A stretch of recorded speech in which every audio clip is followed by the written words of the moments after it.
Everett, it's Hope. Can you hear me? I can't hear you. I'm sorry, I muted. My dog just started talking. Okay. She's very talented. Oh, you got a fancy name tag next to your name on WebEx. Desk Pro. It is a beautiful little $9,000 piece of equipment. I think everybody in that room should buy one. How much commission you get on that? Guess what I sell? This is exactly what I do for a living. I work for Cisco.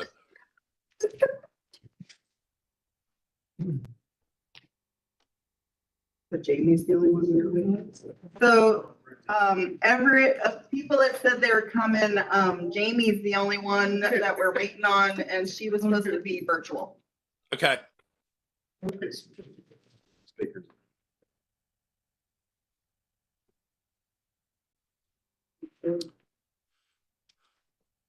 So looking at the table, do we want to go ahead and start with the running of the meeting since I see more people in the audience than we're used to? You certainly have that prerogative to go ahead and call the meeting order whenever you're ready. And if Jamie comes online, then she can join us later. Okay, because typically when we start these things, we go a couple minutes of different pieces first, and then we roll into the meat of the information. So she should be on by that point. So let's go ahead and call the North Carolina Marine Fisheries Commission Northern Regional Advisory Committee meeting to order. This is January the 18th. It's our postponed meeting from the January 9th. First thing to do is to vote for the approval of the agenda. I would like to take staff's recommendation and make a change or recommend a change to the agenda, moving the public comment to after the presentation of draft amendment 2, and have that before the internal discussion and the vote. Second that, Thomas Newman. So we have a motion and a second. We're going to let the staff run the roll call vote, make it a little bit easier since I am remote tonight. Can we get an original motion? We need our original motion. Everett was just recommending that be the motion. So motion by Thomas Newman, or you go? Yeah, second. I'll make the motion, yes. I'll second. Second by Melissa. Fingers can work. Everett, if you'd like, we could just ask if there's any dissent to That passing would this. speed that up a little bit. Yes. Okay, does anybody not agree with this motion? The only caveat I would have, if somebody shows back where it says 7:30 for the time that they'd be allowed to speak. Everett and Thomas, would you be okay with allowing a second public comment later if there are people that arrive late? Yeah, I mean, not to comment twice, but if someone did get a chance to comment, I agree. Okay. Okay, anybody not agree with that? Okay, passes without dissent. All right. Then next we need a vote for the approval of the minutes from April 12 of 23. I make a motion, you approve those. I got a comment though, Carl Hacker.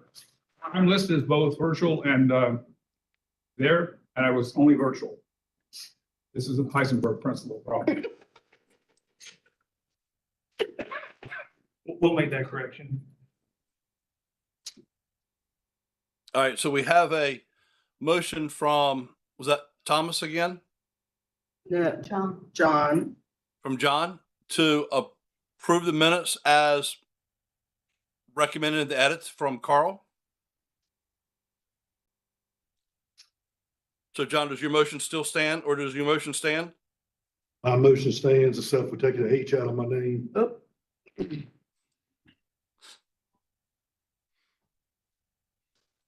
I'll second Thomas Newman. Second by Thomas Newman.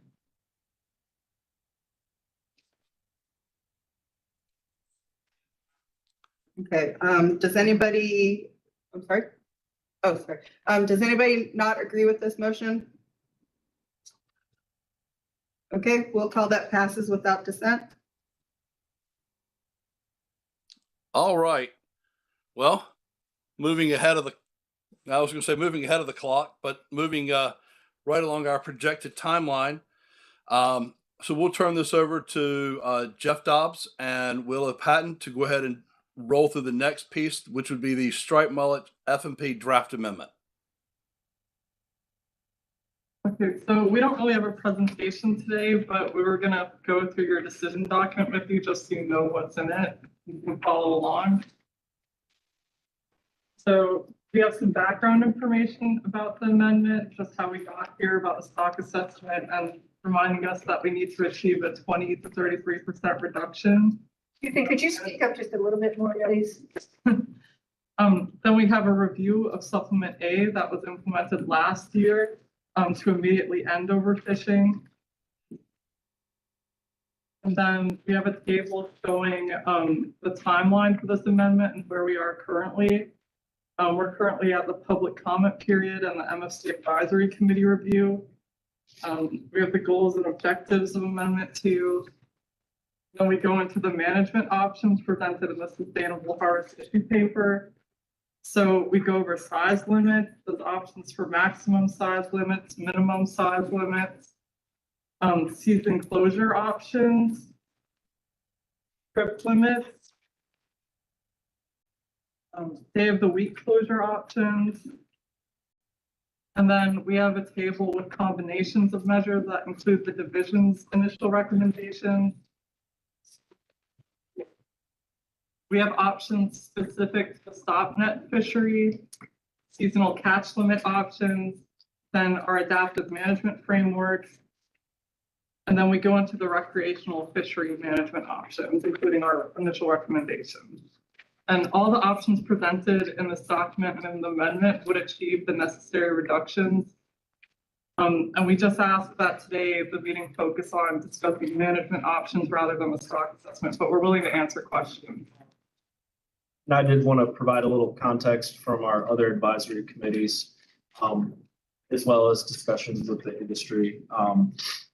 Excuse me, could you project your voice just a little bit better? There's lots of other extraneous noises that are here.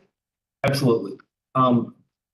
So first we had the Southern Advisory Committee, and they voted to recommend the division's recommendation, which is 5.N on your sheet. It has a little plus sign next to it, along with a 30-pound catch cap for the stop net fishery, as well as supporting the adaptive management framework as outlined by the division. Then at the Finfish Committee, they voted to recommend a Saturday and Sunday closure fishery without a separate catch cap for the stop net fishery. We also heard some suggestions for perhaps a nighttime closure. And yeah, we heard from a lot of folks in the industry that they didn't really support these trip limits on the weekends or having any trip limits during the row season. So with that, we'll take any questions regarding the FMP decision document here. And then after that, we can move on to discussion of the recommendations for sustainable harvest as well as the recreational portions. So ladies and gentlemen on the board, let's open to you guys first for questions for staff.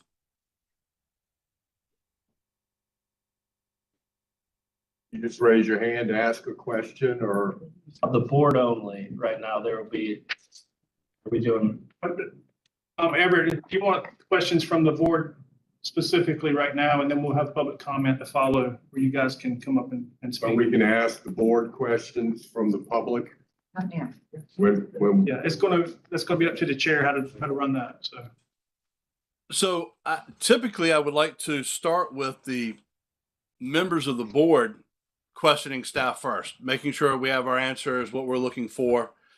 In the past, because in most of the meetings I run, the public is allowed for public comment and their discussion, but it will not be a long discussion back and forth between the staff and the public. We're allowing y'all to come and speak. The previous board did recommend a time limit to kind of keep the thing moving forward. And I would ask the staff to maintain an approximate 3-minute or so piece around public comment. But I think to begin with, allowing the advisory committee first to start the discussion. If there's any questions, and then we'll open to public comment, and then we can come back to close the comment period, and then come back to any additional comments or questions that the staff may have based upon public comment.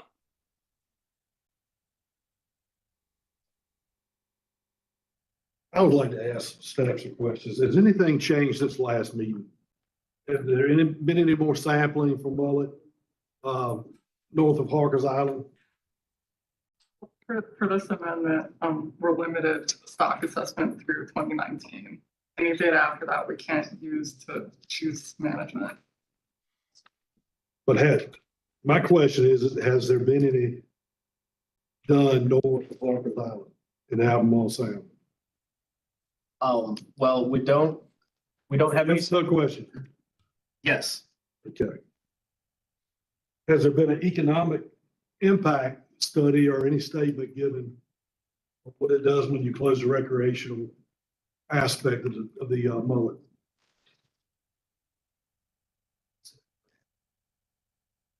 So, as far as I know, there's not or economic data specific to the recreational fishery and the sale or the harvest of mullet.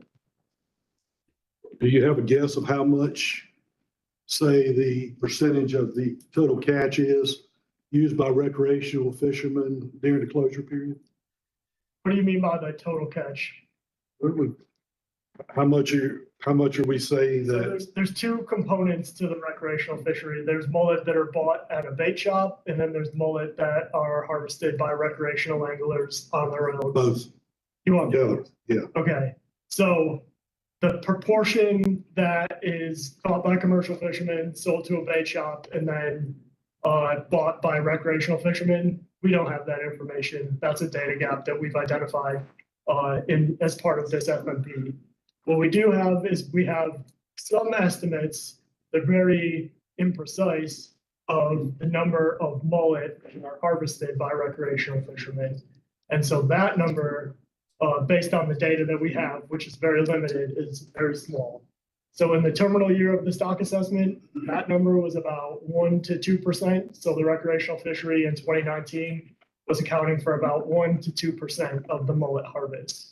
And when we looked at it over the entire time series, it was about 4 to 5%.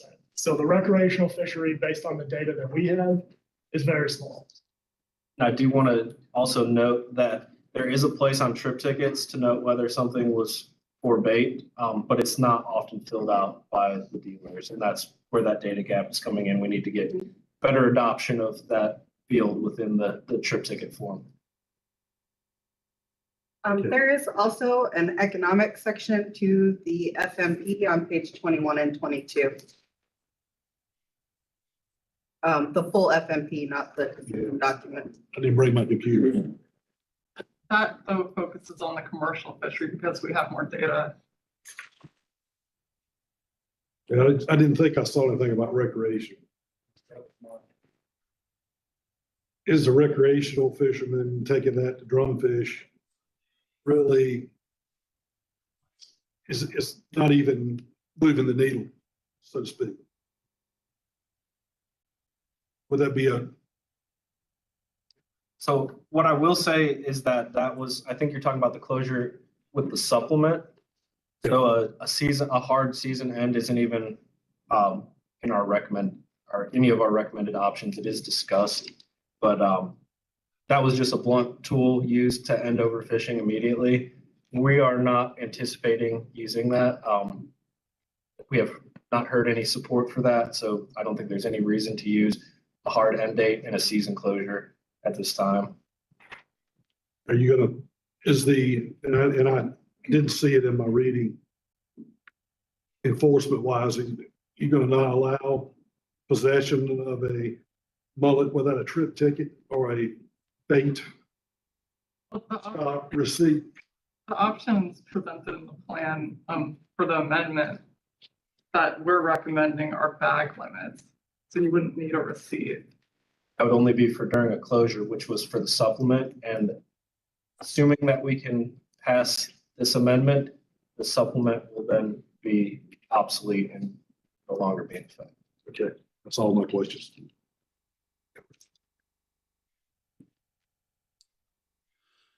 Anybody, before we move to any public comment, anybody else on the AC have questions or conversations at this point? Lee, I'm going to ask you a specific question regarding what you did in the past.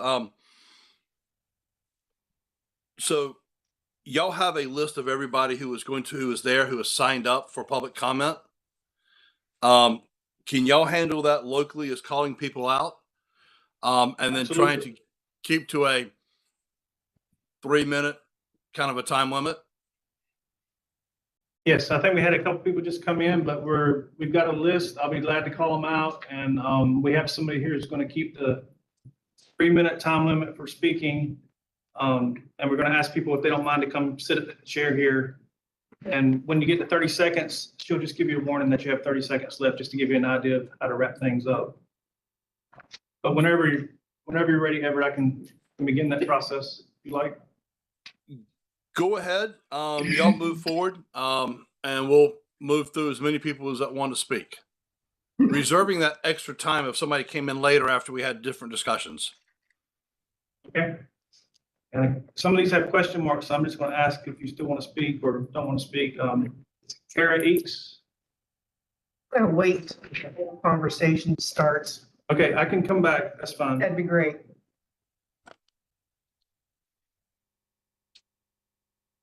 Is it Hoyt Gaskins? I said it right? Lloyd. Lloyd, I'm sorry. Close. Lloyd, Not at this time. not this time, okay. Commissioner House, Yes. would like to speak? Yes. Please.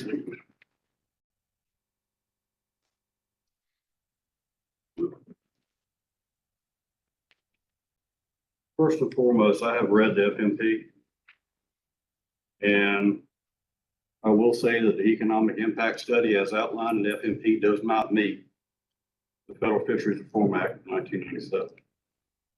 And I would wish that this group would be mindful of that and pass that along to the commission. An economic impact study is not just 2 pages that says you're going to catch less, so you'll make less money. What is the exact number that we're going to be missing? That is not calculated. That is in an economic impact study. We've had several of them done in the county, and each economic impact study we have done comes back with a final number. The FMP in this situation does not come with the impact number of what these two people behind me will be losing in their income. So it's hard for them to base on their financial means of what they're going to be missing out on. Also, you mentioned that this the stock assessment that the FMP is based on is in 2019. That's 4-year-old data. There's no way this government in any form can work off data that's 4 years old. You need to have more updated data than that. Thank you. All right, thank you. Next speaker is Chris Greening. I've got one simple question, and it's around the citations that were issued last year. I'm curious to know how many how many anglers were caught, as crooks out there fishing with striped mullet that we're not aware of. And I think it's fair to say that many recreational anglers weren't aware of it. This is in likeness of your local police department changing a speed limit sign, or changing a speed limit without changing the speed limit sign in a neighborhood. And, I've spoken with a lot of our local enforcement bodies on it, and it was something that, personally, you made a comment of it being a blunt object, and quite frankly, I think that's exactly how it got pushed through.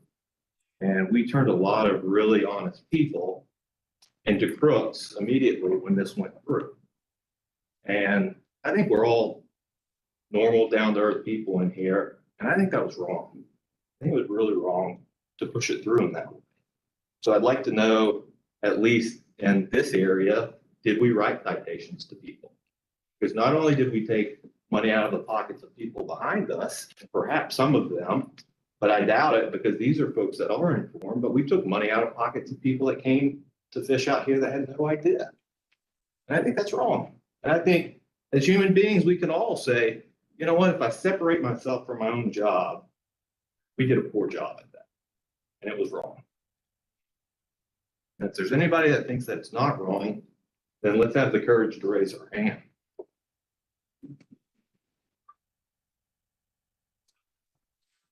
We can do better.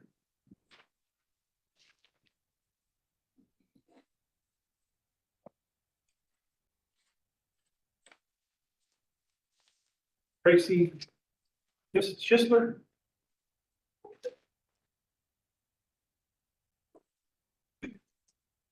Tracy, speak up. I guess I have more than one question. Is that acceptable? I don't understand how you get recreational fisherman data because my understanding is that bait shops have to fill out a ticket about how much mullet they get and how much mullet they sell, and they have to turn that in weekly. So I don't understand how you don't know, or your data is so iffy about recreation. You said you wasn't solid data. So that's number one. I don't understand how you said they don't fill out the tickets. That's what you said. Tickets aren't always filled out. Someone said that. That the tickets. It wasn't chosen bait. Yeah. That's all it was used. Anyway, all I'm asking you is I don't understand then how that data was, how you arrived at that data because you don't have sufficient evidence to come up with that data. So one of those is recreational harvest, and one of the things you're saying is not recreational harvest. So when you purchase fish that were harvested commercially, that is not recreational harvest. I understand that, but you said, well, we don't really know how much is done for recreational. We assume the bait shops who are dealers, who are purchasing directly from fishermen, we assume that the fish they're buying and have trip tickets for are indeed sold as bait. But there are other areas where a bait shop may not have a dealer's license and they'll be purchasing fish from a fish dealer who is just an open market dealer. So you don't have those trip tickets. So those people don't always fill it out. They don't always check the box for bait. I don't know why. But you just use that, that's acceptable. They put it down as mullets whenever they fill a trip ticket out.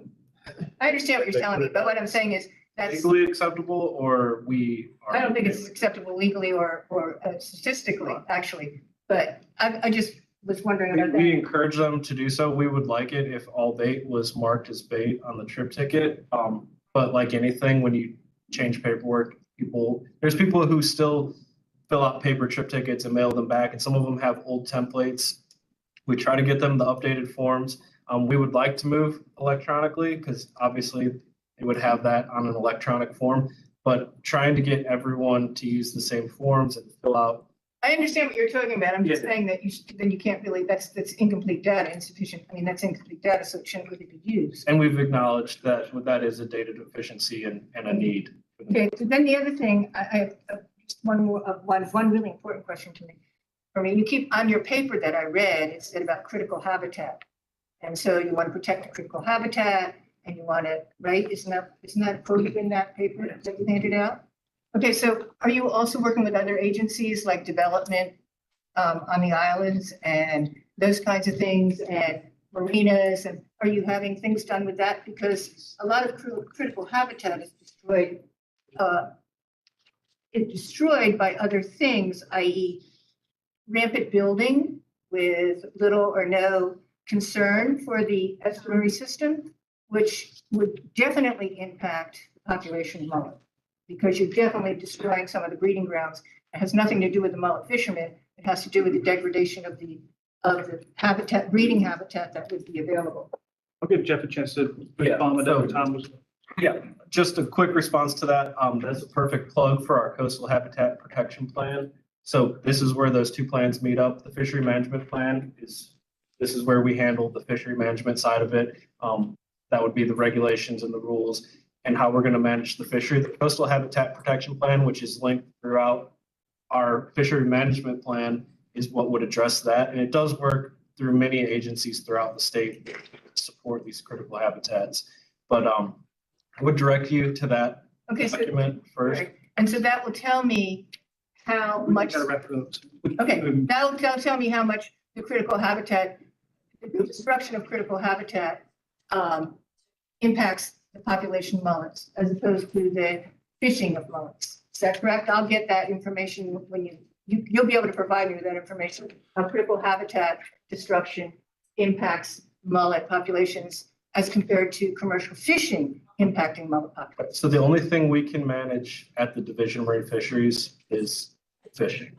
Right, but And you're not but we answering. understand, we are absolutely concerned with habitat degradation. That is something that is a concern for all people in, I get that, but you don't have that information. we don't have the authority to manage. I just need to know that. Thank you. Okay, thank you, Mr. Langowski.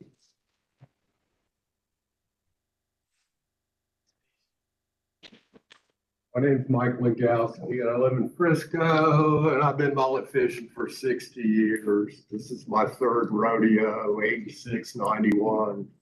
In 86, this was started through the tackle shop owners, which for 20-some years, I sold to tackle shops. And yes, they all have to have a fish separate, it's supposed to be separate, always has been separate since the Division of Marine Fisheries put it that when you sell bait as a commercial fish and a tackle shop owner, they fill out a trip ticket and send it into you all so you can segregate the two from commercial and recreation.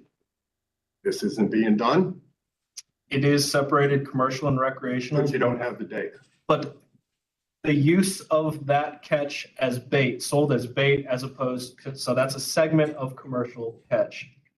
No, it's sold as a recreational fish, sold to the recreation. It's sold to recreational, but it is sold Separate as a ticket. commercial catch. The ticket reports what you as a commercial fisherman felt. The ticket shows that it goes to the recreational fishing. My It shows my that you- point is that here it is, third time. I have to say that is incorrect. It is correct. Because we're the ones that are taking the brunt of this. You're shutting down my fishery for something that you've not compared anything except for 2019 data. Is that what it is? Well, it was when I came in 86 and 91, I went back to 1917 and 1945. The data is through. The data was through the roof. It was this thick. And what it was during the wars, they needed fish to feed Europe. So they let the porgy boats fish on mullets and speckled trout. So after it was all said and done, after the data was done, they did a study and there was no foul one way, shape or form. And in all my years of fishing, from 1966 to at least the 80s, there was more mullet fishermen. There was more mullets caught in Dare County at Parker's Island. And I mean, I'd go Christmas time to go down to Wilmington, the haul sand off the beach there. I'd catch more in a week than you're claiming that we can have now as a fishery. It's insanity. And that I got 3 minutes of telling you stories of 60 years of stupid. I mean, you've taken away the red drum fishery. You're getting ready to take away the speckled trout fishery. And now the low-life mullet, it's fine with, it's the world's most eaten fish. And you want to screw up the best fishery in the world. And I just don't get it. I see more mullet, I see more little mullets now. Do you go out and see what's going on in Pamlico Sound daily? There's more mullets in the last 10 years, little ones, than there's been in probably 50 years. But you're claiming that we've caught them all up. Sorry. Thank you, Mr. Langowski. No, it's not. Tammy, is it Tammy Gray? Yeah. Hold on. I hang out with that problem. So I'm just trying to get an idea of where your data comes from too. Like, I just want to know, raise your hands if you guys even get on boats and go out there. Do any of you guys go out there on boats? Or you go out there mullet fishing on boats? Can I ask like what areas you go to? Like where do you guys go mostly on boats? Not mullet fishing specifically, but we have fishery independent surveys that we go out to survey fish like mullet. How many times a year are you on a boat? I'm in the office most of the time, but our other staff, our technicians go out on the boats and sometimes we go out with them. And you just get data samples? It's not like something you do every day, all day and like. It's something we do for most of the year, collecting that data. About how many people do you have? You have, crews, Hyde County, Dare County, Burger County, Beaufort County, Pamlico County. They go on the water 4 days a week. So is it like 2 boats, 3 boats, and like maybe one a county? There's a crew in each river system. There's a crew in Hyde County. There's a crew in Dare County. There's a crew in Core Sound. There's a crew in New You're River. doing sampling, like just sampling. Setting nets. So are you like circle netting, gill netting, setting like 1,200 yards? What's your maximum? We set gill nets. About how many yards? You know, if there's like a lot of specific, if you want. the Just specific- curious. Yeah, I can Just talk curious. I to mean, you you want to after. know everything we do on a trip ticket. I'm just curious what you guys do. I can go over Like, all it's of only our. fair if we know what you're doing. You want to know what we're doing. No, absolutely. And I just think it would take longer than 3 minutes to go through all of it. I If would, you had it all, would it? Like if you had access to like how many boats you have and where, it just would be informative to everybody. Well, all of this can be found in our annual FMP report, which is on our website and is done every single July. And every single fishery that we manage is monitored through that report. And so you could go on our fisheries management plan website and get the majority of that information. but I would be happy to discuss all of any fishery independent program that you're interested in, or could give you an overview of all of them at some point, but it would definitely take a lot longer than 3 minutes, possibly longer than we have. There are so many mullets. Like, I don't understand if you guys know how many mullets. I mean, I do family water adventures. I do mostly shelling, but I am a commercial fisherman too. And I see mullets. I have 6 boats out of Hatters and it's like constantly, it's all, it's thick. And I just don't know if you guys understand the impact you're going to make on families trying to make a living. As hard as it is right now with the economy and fuel and everything else that we're put up against, it's just ridiculous for you guys to try and shut down a fishery that is well stocked. Jeremy O'Neill, did you want to speak? Reserve my time.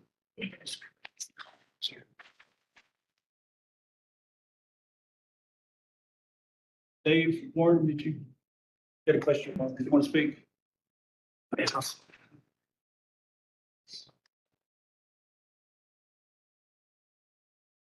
Name is Dave Warren. Mullet fished since mid-90s. I not only fished North Carolina, but I fished Florida. And I took impact loss from North Carolina to Florida. And what's interesting is how Florida, as many commercial fishermen are there, they've eliminated all the laws you're talking about implementing. They did away with the weekend closures. They did away with the 10-day closure they used to have in the wintertime.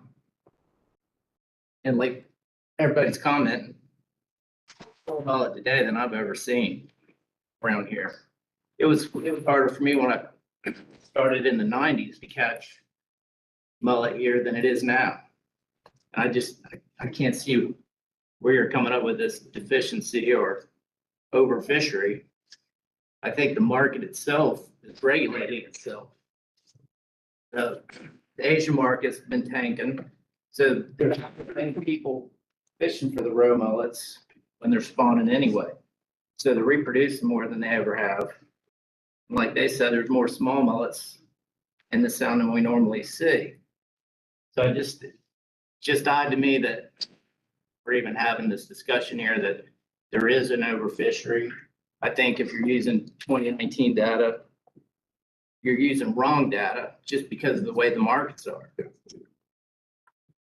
Like I said, the Asian market's way off. And a lot of us guys that I used to charge them, I used to go after them pretty hard. I don't do it anymore just because it's not as lucrative as it used to be.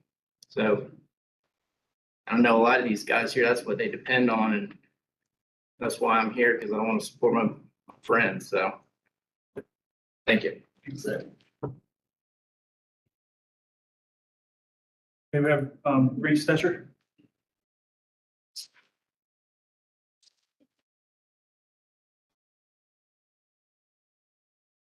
Can I ask two real quick questions before my 3 minutes? It used to be 5 minutes starts. Two questions. Has Virginia, South Carolina, our neighboring states, shut their fisheries down? Not that I'm aware of, no.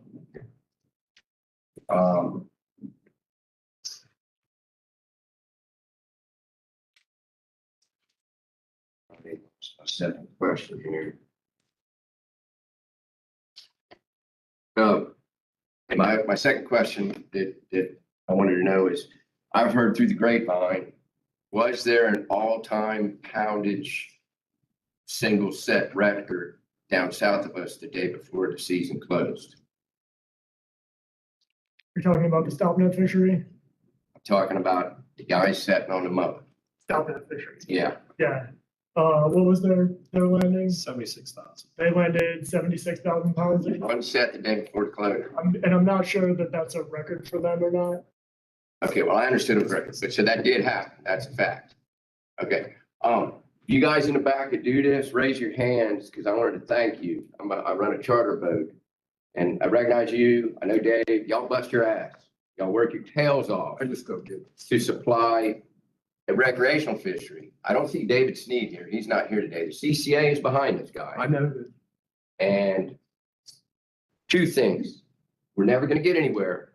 We need to make public what David Sneed, nonprofit, what they're paying themselves, put you guys and everybody else out of business. And we also, we're about what, 2 or 3 fish for being overfished, every fish in the sound after the Fisheries Reform Act. We almost don't have any fish left in the sound that aren't listed as overfished. We need to get documentation, find out how much federal grant money comes with you guys, or whoever's in charge of this, putting a fish on the overfished list. How much federal grant money? I know once you put a fish on the overfished list, you guys got to set up there's got to be a crew, a bunch of people set up to manage the fishery. And there's a timeline on that. Is that not, am I wrong or am I right? If a fish gets put on an overfished list, there's a time period to recover that fish, right? You got to set up staff. But we do have a 10-year time period to rebuild the stock. And there is federal grant money that comes along with once a fish is put on the overfished list. There's no. No federal grant money coming at all to North Carolina fisheries. Well, that's Don't give me that. Well, but Kathy, it's so frustrating to us. We're getting put out of business. Reese, make your comments, I'm making my comments. not to her. 30.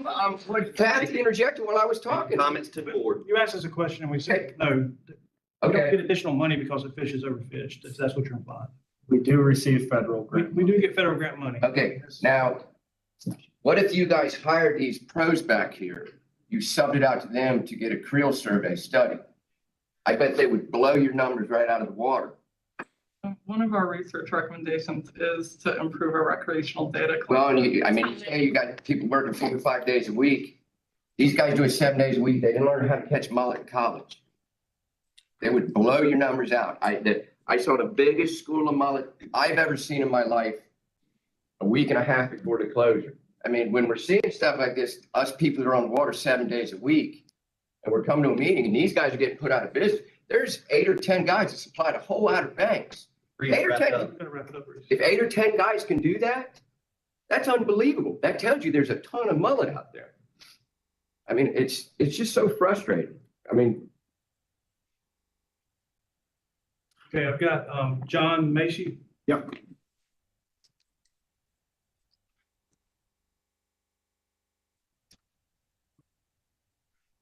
Like in 2019, I got to put in the door. Landings were down. People were doing other things besides mulch, tripping, whatever, because price of mulch was down. And you're using it. You speak up. 2019 data now on a fish. 4 years later, you're using it on a fish that matures in 2 years. Why aren't we using more recent data? Why not? Because you want to use that. Because you got your foot in the door, you want to put us out of another fish. You never let us back in none of the other ones y'all have taken. You're gonna take this one from us too. This is just the first step, and I know it. I'd just like to clarify the data is through and up to 2019, not just 2019. What about the rest of it, the last 4 years? So Where's that at? So the reason we could not update the stock assessment for 2020 and 2021, which we would have liked to have done, Kim, is choose because, not to. sir, no, it is because of COVID and we were not out sampling. There is a gap. We were not allowed by the governor to go out. Not to, using it as an excuse. You've got that. could you guys have subbed it out during COVID? Hey, Okay, Lee, let's go ahead and call the next person. Ladies and gentlemen, we want to hear everybody. We want to make sure you guys are heard. But at the same time, when you're talking, we'd like for you to be at the chair, use your time, talk, and when you move back, it's the next person's time to speak. Okay, Mr. Chairman, we're going back to the top of the list. We had 3 people who passed. It was Kara Eeks.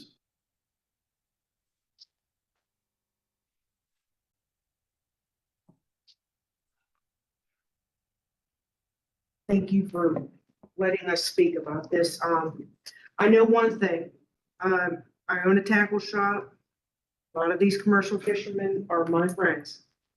And they're making bills, house payments, plans for their future, for their children, for their spouses.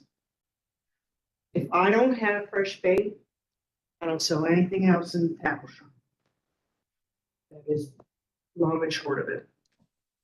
I think that reasonability has gone out the window. I think you need to look at how this economy is treating every one of us back here. Thank you. Mr. Gaskins, if you want to speak, for you. No, sir, I'm too frustrated. Okay. Thank you. And Mr. O'Neill, Jeremy O'Neill? no. Okay. Mr. Chairman, that concludes everyone who requested to speak. Okay. So at this point, if you guys want to go ahead and move us through the management options, and then as we have a discussion upon these management options, the chair will entertain a motion to make a recommendation in regards to the striped mullet FMP draft amendment 2. And what I would like for y'all to do is, if possible, as you go through, mention what the Southern and the other ACs have voted on, since at this point we are last.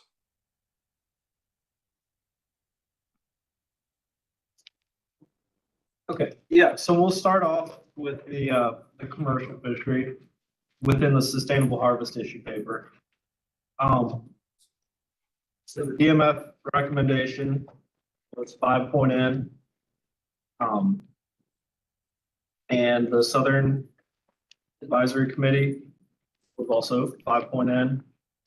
And the Finfish Committee recommended 5.A, which would be better someday. They have a closure.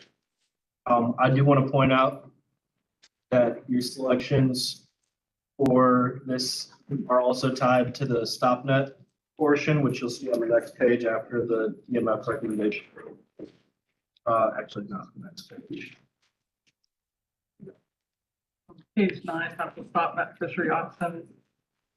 So there's two columns in that table that we've provided with the combination management.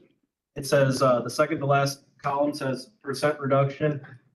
Then the last column says percent reduction with 30,000 pound stop net cap. So if you wanted to put a stop net cap of 30,000 pounds in, then you would get the estimated reductions would be that last column, and without any special restrictions for just the stop net fishery, the estimated reductions would be that second to last column. I know that's a little confusing because you think you'd get more reduction, but it's actually less. Okay, and so let's do it quick. So, I do want to note, Dan brought up just the last component of the sustainable harvest issue paper is the adaptive management framework, which is just outlining how the division would pursue adaptive management if there was a change in stock status. And both the Southern Advisory Committee and the Finfish Advisory Committee recommended that we adopt the adaptive management framework as it was written.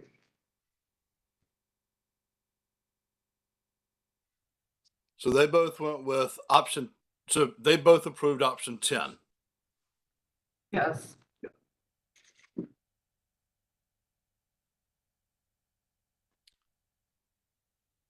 So ladies and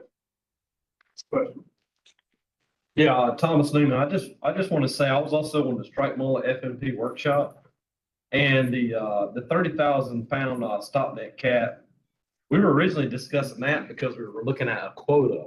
We weren't looking at these days of the week closures and trip limits and whatnot. So I think that the stop net fishery should just be managed just like everybody else to make it equally and fair throughout the state. So I would say as for like option 6 to go with a status quo for the stop net fisheries.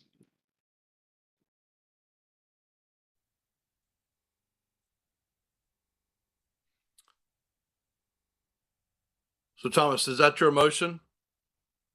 Yeah, well, I'll go ahead and make the motion for 5A and option 6A for the commercial fishery, just to do the Saturday, Sunday closure.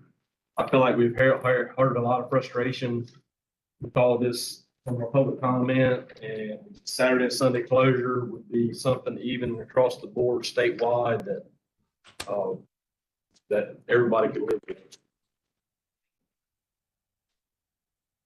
Yes. So we have a motion from Thomas for 5A and 6A. Is that correct? Yes. Do we have a second for Thomas's motion? I second it. Second by Mr. Dunbar. Additional discussion by the AC directly? And my one big thing is I look at this, when I look at bait fish, if we're recommending a closure, I am not a scientist and I sure don't know how long bait fish survives at a fish store. But do we have, if we do Saturday and Sunday, does that allow most recreational fishermen the chance to go to these stores, buy bait, go fishing, fish with their guides, whatever they want to do? That would be one of my questions I look at. Yes, the bait fish, like if they bought them on Thursday or Friday, they'll last 5 or 6 days. Okay. All right. So any other questions or comments about the motion presented by Mr. Newman? In that case, we will turn this over to staff to run a roll call vote. Everett Blake, Aye. Keith Burnt, oh no, he's not here. Melissa Clark, Aye. Wayne Dunbar, Aye. Carl Hacker, Aye. Thomas Newman, Aye. Roger Wilson, Aye. and Jonathan Worthington. No.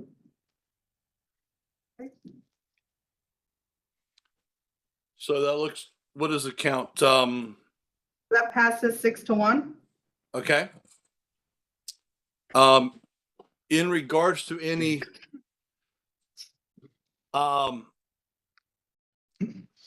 do we want to look at and consider in, the adaptive management? Since so many other groups look to that, or keep moving forward to the recreational?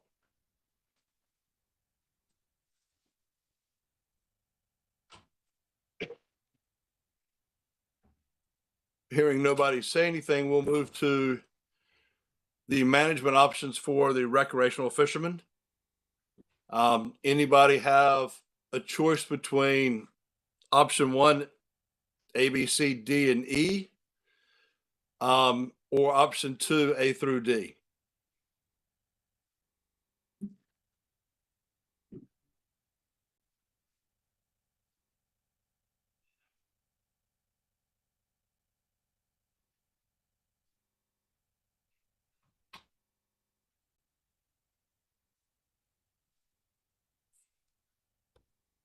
So just to make sure I'm not missing anybody. So at this point, we're not hearing a request for any specific management offer.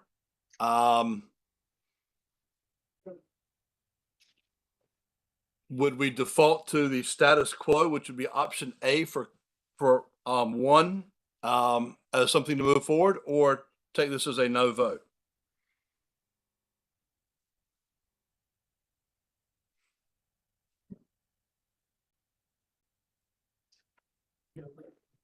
So hearing this would be that the Northern AC is not taking a recommendation for option 1 or option 2 on the recreational fishing portion of the striped mullet F&P.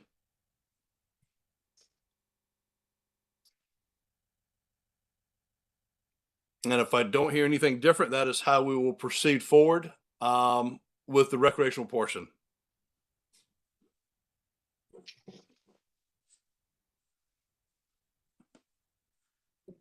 Not seeing any hands. Yep. So the chair will recognize that the Northern AC is not taking a voting stance on the recreational fishing management plan for the striped mullet.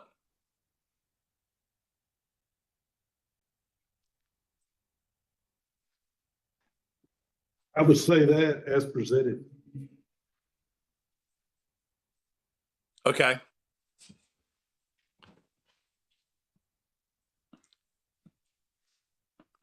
So does somebody want to make a motion that as presented, the Northern AC would not make a recommendation at this point?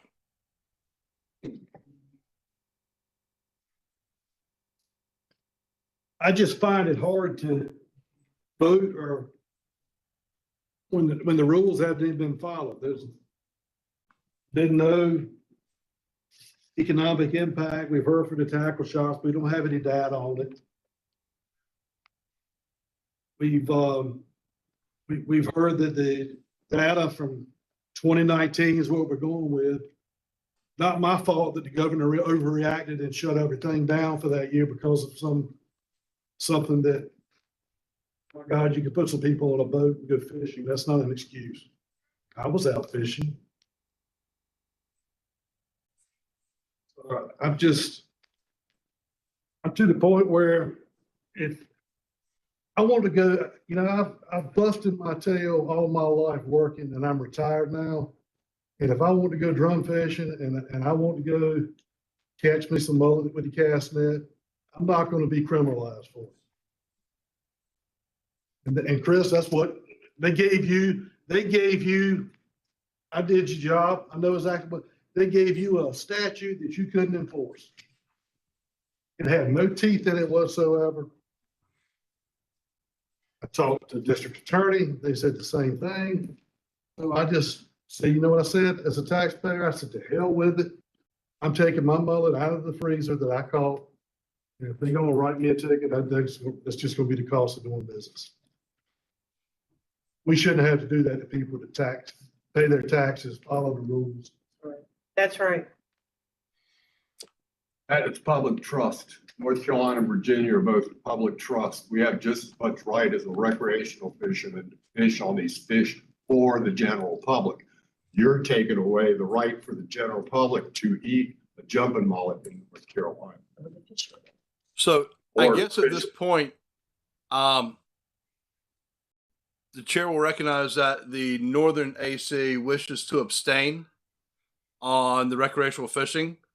And that'll go on our record as we have chosen not to support any of the recommendations, and we will not be voting on this particular topic.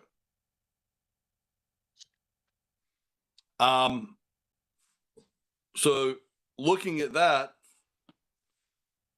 that would conclude, if I'm not mistaken, what we have set up to do on the striped mullet. We have made a recommendation for the commercial. We have abstained from making a recommendation for the recreational. Is there anything else like we normally talk about with coastal habitat, future exploration or scientific studies regarding the FMP that we need to address prior to closing out our committee's addressing of the striped mullet FMP? Lee, Everett, I don't know if you can hear me or not, but I think you kind of glazed over the adaptive management framework part, and y'all may ultimately not want to vote on that, but I think Jeff should probably cover that just so they know what they may or may not want to vote on, because I think that is an important piece. Okay, so before we move forward, let's look at if you will go ahead and we'll review what the that option 10, which would be the adaptive management framework, kind of talk about what that is for their options 1, 2, and 3. And then the AC will consider that as part of the commercial fishery as well. Sure. So the reason that we're including adaptive management in here is so that we can be more dynamic in our response to stock changes. Without adaptive management, if we saw a stock change, we would have to reopen the plan, which would take this long period of time again. If we put adaptive management in the plan, then we would be able to change management within the plan, and there wouldn't be this multi-year lag. We could do it much more expediently. So the plan is to update the stock assessment at least once between the amendments, hopefully with the terminal year of 2024. So sometime in 2025, that's the goal. Just depends on staffing. So if we were to look at that and the stock status were to be on track, we can continue with the management we have. If it looks like the stock is in worse shape, we could change to more restrictive management. Or if the stock looks to be improving or was recovered, then we could reduce management and have an industry work group that could then look to enact guardrail management, which would just be something less restrictive, but would keep us from getting back to this overfished stock. And the quantifiable management measures that we could be adjusted are listed in heading number 2, season closure, day of week closures, trip limits, gill-net yardage or mesh size restrictions in support of the measures listed in A through C. And this would be done through the director's proclamation authority. So basically, this would just allow us to be more nimble in our management. If we did see the stock improving rapidly, which by all accounts it's capable of doing, then we would be able to more quickly reduce these management measures. So I think it's in the best interest of everyone to have this ability to react.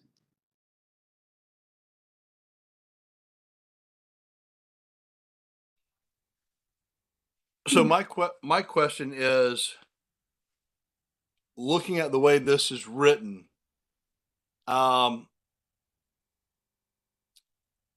would almost prefer to see some different targets laid out. You know, I'm a sales guy and I get asked every day, what happens if I go from 500 employees to 400? What do you charge me then? What happens if I go from 500 to 600? What do you charge me then? I would like to say is, because I hear and I see mullet everywhere.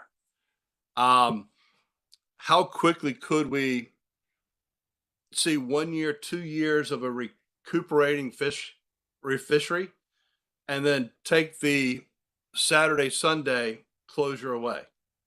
What would that take for us to see? We would need to see the stock status change, which would require a stock assessment to be completed. And so I'll just add that when we've projected forward with the stock assessment, everything that we projected indicates that the stock can recover really quickly.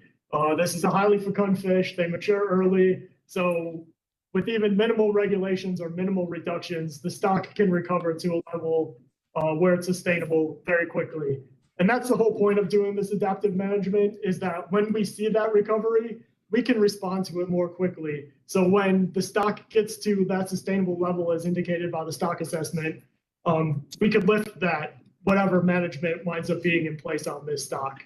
If that was, and we purposely included this bit about an industry work group, because when we're talking to industry about the striped mullet stock, the conversation that we might have when it comes to sustainability or things that the industry wants to improve the fishery and improve their experience in the fishery, those are very different conversations. And we want to be able to have those conversations with the industry before we make any decisions about how we manage a recovered stock. And just to note, without any adaptive management framework, we would have to reopen the plan, which is usually a 2-year cycle. So after the stock assessment was completed in 2025, it would probably be 2027 before we could implement any new management measures. So if the stock was recovered, basically, if you did not implement any management or any adaptive. So we're gonna get it back just like we did the red drum and the speckled trout. Is that what you're saying? That you've done restockment for the red drum and the speckled trout. You took it away from us years ago and never gave it back to us. And you said the same thing then as you're saying now. And this is 2024, and this is taken away at 91. So I don't believe a word you said. Okay, well, so we have, I hate doing it this way, we have closed the public comment section at this point. So, you know, I do hear what you're saying. It is a hard thing to look at to say, you know, if we are moving forward and recovering, do I have to wait 4 years to remove some of these restrictions that we found that we have recovered, or do I have to, can I make some changes ahead of time? And I agree, very rarely do we give back, but in a fish that can mature so quickly, it's one of those where we can see it.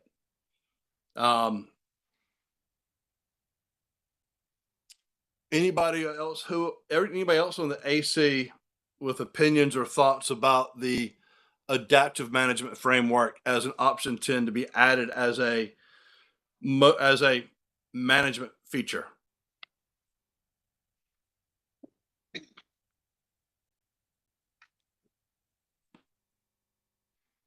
And I see people are on mute, so I just want to double check with anybody to make sure if you are speaking.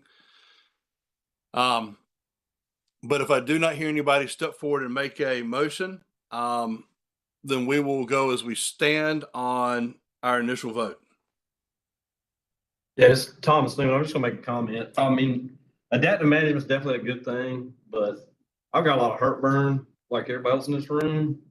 And adaptive management is great, but we're not doing it right now. We see a stock that has rebounded since 2019, but yet the division still recommended the maximum reduction. Everybody's saying they're seeing more fish. The DMF studies are seeing more fish. The electroshock is seeing more fish. We've got lots and lots of evidence the harvest is higher. We've got lots and lots of evidence that this maximum 35% reduction that is recommended by the DMF is not necessary on the fisheries that have never been regulated. If we could use some of that common sense and DMF will make a recommendation closer to the target into to the 20%, then maybe I could have a little bit more, a little bit less heartburn about adaptive management. Right now, you know, we're not managing by what we're seeing right now. So what guarantees we're going to manage by what we're seeing in the future to benefit fishermen and not take away like everybody else is fearing that it's going to happen, because it rarely comes back. I'll give you the broken record. Back when it was speckled trout, the data was what, 2003? We're going off of making those determinations. Now we're dealing with 2019, 4 years, 5 years removed. And I really think before, as a taxpayer and a person who pays for the license, you need to do your job and do your data. We need to take some of those Cruffle funds and we need to feed them off to NC State, UNC Wilmington, to East Carolina, and that godforsaken place in Chapel Hill. And let's come up with something so you can say, look, we gave grants to two of these university funded marine sciences, and they came up right in here plus or minus within the margin of error. You come at us with 2019 data, and then you might as well just run over me with a truck when you threw the COVID words. We didn't do it because of COVID, so we just got to forget everything for those 2 years. I'd like to get the stock market returns for those 2 years, but we got to do something to promote where we believe what is being said. I want to believe what you're saying, and I believe some of it, but I was lied to my whole career. That's what I did. I put murderers, rapists in jail. So I was used to getting lied to. I'm not calling anybody up here a liar, but I just know when these people out here are looking and they're not believing what you're saying, and we're not giving them anything to base it off of. Do we understand that? I mean, make it that simple. Nobody wants to agree with that. They don't want to know. What was your question? My question was, don't you think it would be better when we have good data to support you? And then you can come up here and tell us this, and maybe the villagers won't show up with the pit and the torches and want to burn the place down. So your idea was to outsource the. I want you to do yours, and I want some university-backed stuff to come in, and we can say these 3 studies here.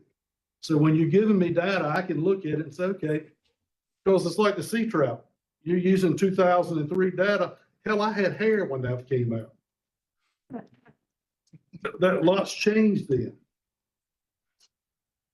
I just think we need more transparency. I hate saying the transparency word, but there's obviously a distrust on this side of the room and this side of the room, and we're caught in the middle.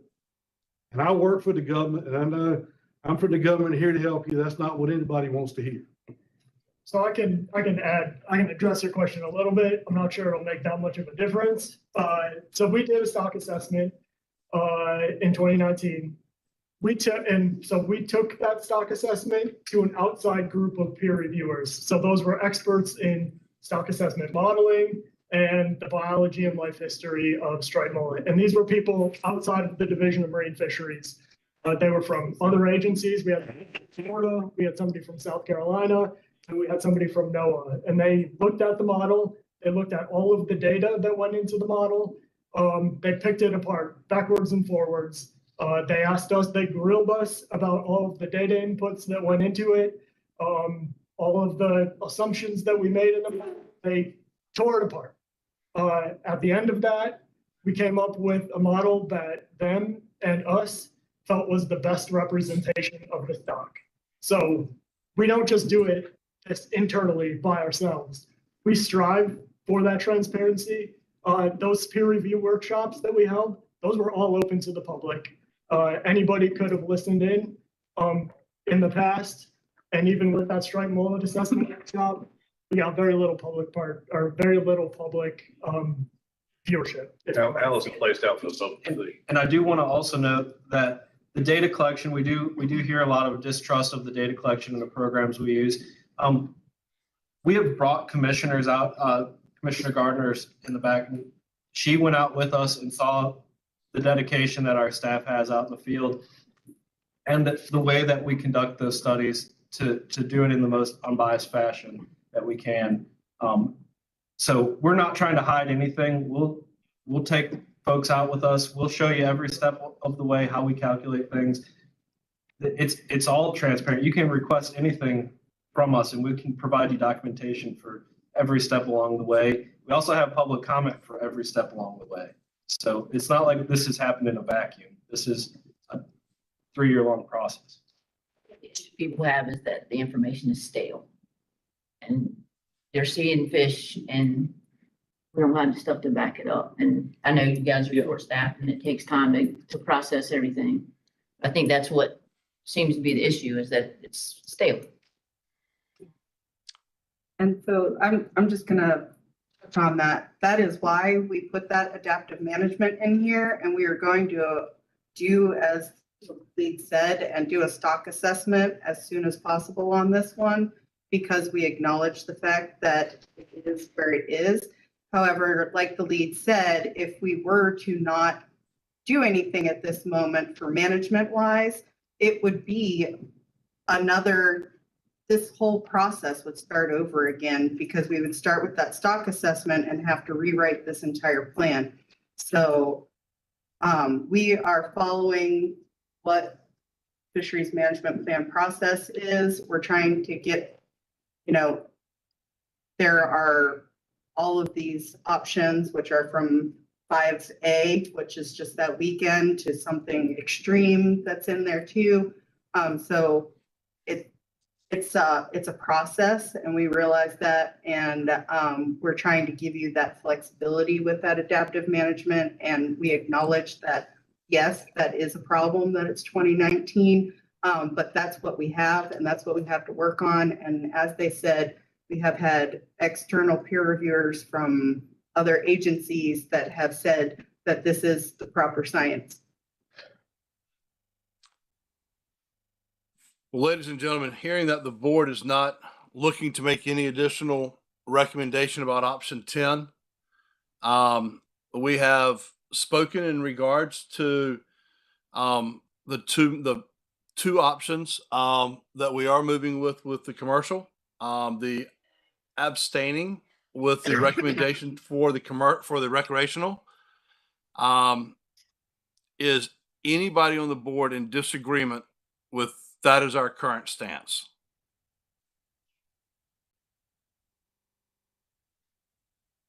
So I guess hearing nobody making any difference of opinion, I guess our matter on the striped mullet at this point will be closed.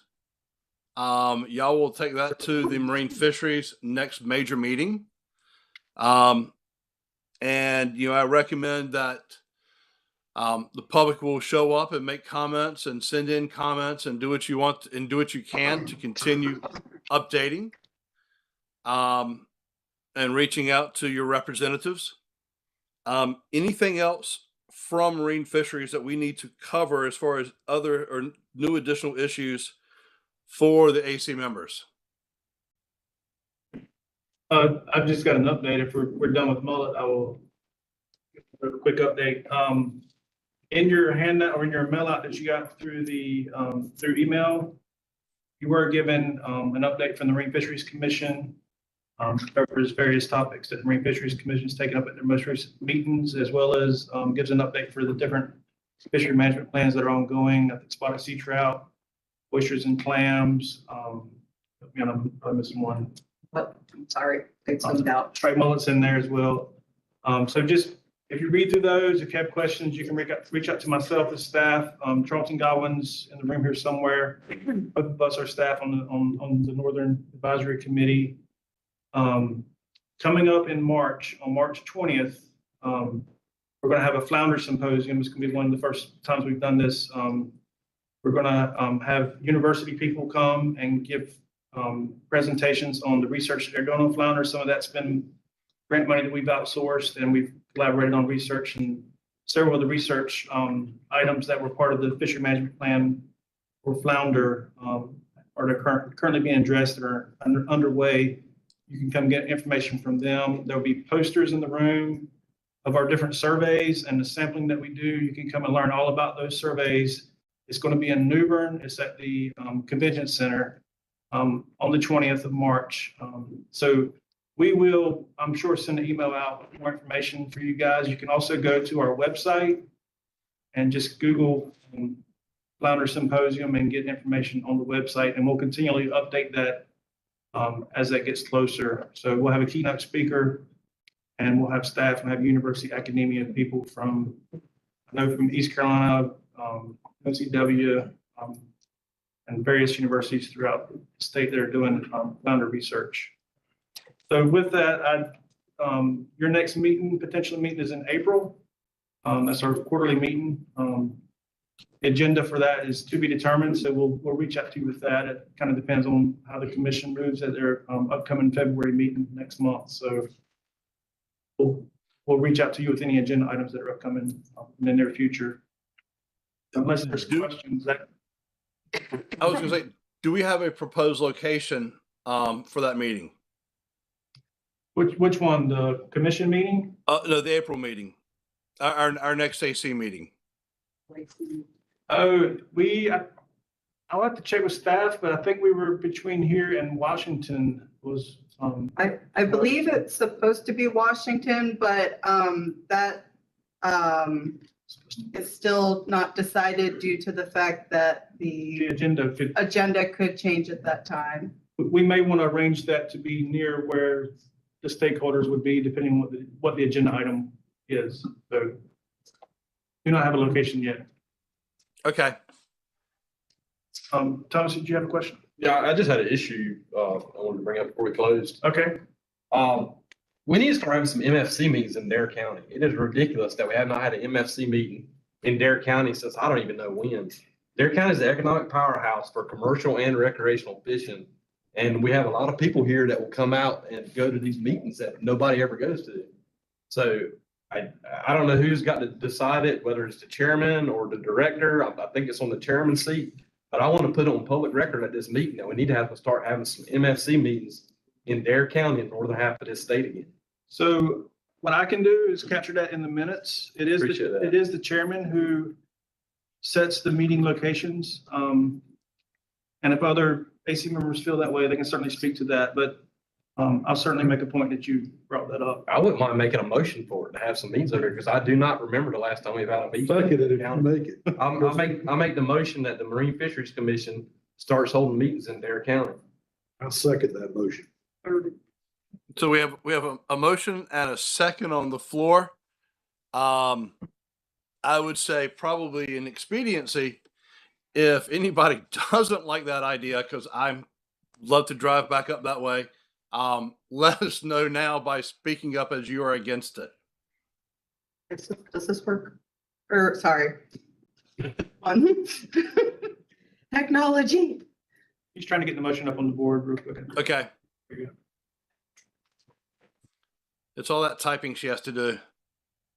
It's a day. And who seconded it? It's Jonathan. Ooh, that H is there. Does that work? John, it only took 14, 18, 19 years to get the E off the end of my name. Look, everybody puts the E at the end of my name and nobody pronounces it correctly. You shouldn't have had to type my whole name. It's more than alphabet. Does this work? Thomas? Yes, ma'am. Okay.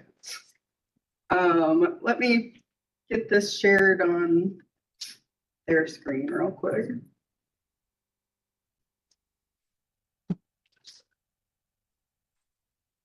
There it is. Okay.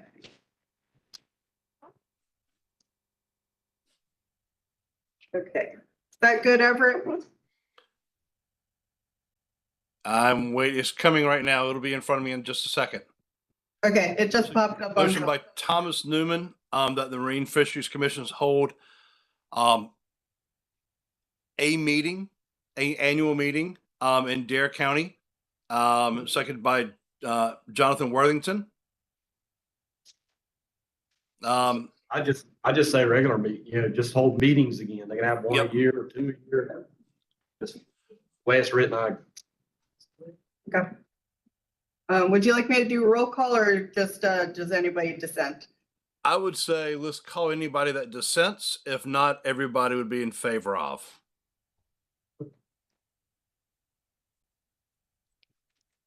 And since we gave adequate time not hearing anybody dissent, I would say it passes unanimously. Or without dissent, whichever way you want to say it. At this point, staff, anything else for the Northern AC before we call a chance to adjourn the meeting? I have no other updates to provide unless there's Okay. questions, but not seeing any questions. I think we're good. All right. Ladies and gentlemen, thank you for attending. And we will go ahead and call the meeting to adjourn.